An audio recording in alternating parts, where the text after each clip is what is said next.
prefer if fans and writers root for you, or do you prefer if it's against you? It doesn't matter at all. It doesn't matter. It doesn't matter because I stopped letting people for many, many years of my life. And this is what wisdom becomes now of age. It doesn't really bother me one way or the other whether somebody root for me or they don't.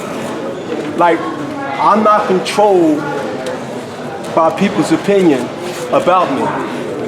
When my kids see me, and when my kids can read and write and go to private schools that's $20,000 a head a year, kindergarten, first grade, not high school. When my family, who I know at the end of the day, when I step through that door, and when time comes, and they look at me with respect of what I've laid a path for them to be, that's the only thing that matters. Because if you are dictated or motivated in that part, because I'm motivated by what people might do or say or think, but certain things you just can't be motivated by that action, because it would never stop. Because no matter who you be, no matter how many people you upset, you're always going to have something else. And so when you're dealing with that scenario and you're dealing with that type of gin, you're wasting your time. But I ain't always think that way. So I must tell you, I've grown too. I ain't always think that way. Because no matter what, there's always going to find some Looney Tune that's going to tell you that wall is not the color that wall is. Because that's how it is. You don't agree, I don't agree, but that's how it is. So you do what you do, and the people that cares and the people that you care about, and you leave that legacy. And when it's all said and done, then you let time and what's going on in that time duplicate or beat that record. Because for me to be able to say to everybody in the world that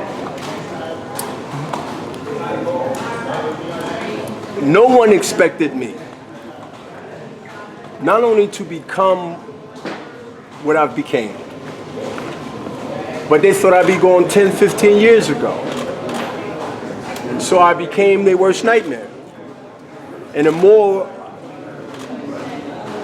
threat is that I still got my scruples, and I still got my senses, and I still got my intellect, and I still have my swag, as you can say, to be able to articulate and communicate, and then I become a bigger force.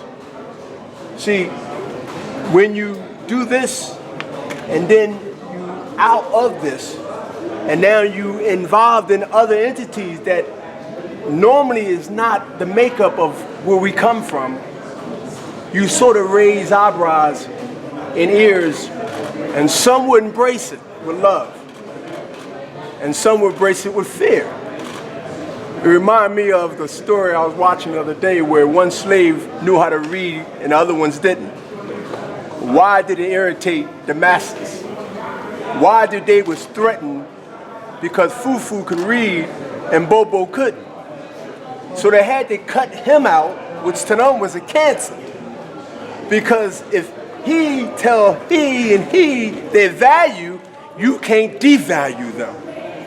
So when you know your value, whether you're a housewife or a husband, fighter, worker, we know your value, that's called negotiations.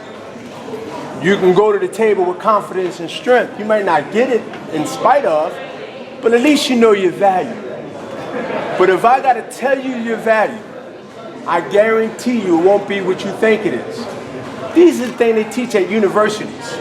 I learned it on the University of Streets of North Philadelphia, right outside that door. And guess what? They don't give you a ribbon and a PhD and a hat, and they don't throw their hat up in the air. Bullets, but not hats. It's a whole different era. And the crazy thing is I tapped into the other world, so now I got both of them. Out there, right? In corporate America. That makes me double trouble. And then I can fight third. That makes me triple trouble. Let me get my work on so y'all can watch me sweat at 2.5 more months from 50, and y'all can understand why some of y'all might need to change your damn diet before I come get you.